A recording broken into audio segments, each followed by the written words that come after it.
একজন পুরুষ সে যখন শৈশবে থাকে সে না বুঝে না শুনে অনেক সময় অনেক ভুল কাজ করে বসে।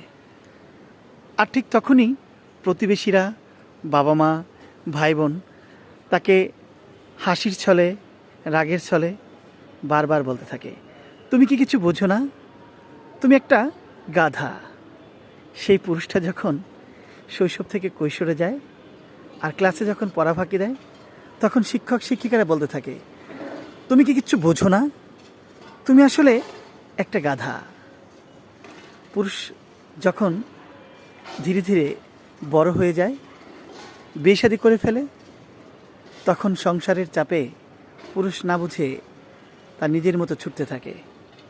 আর ঠিক তখনই তার স্ত্রী বলে, তুমি কি সংসার নিয়ে একটু ভাবো না, আমাকে নিয়ে তোমার কোনো চিন্তাই নেই, আসলে তুমি কিছুই বোঝো না, তুমি আসলে একটা গাধা।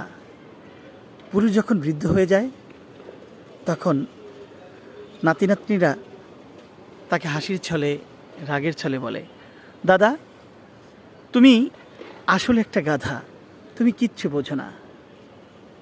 আসলে পুরুষরা বুঝতেই পারে না তার বোঝার বয়সটা কখন হয়।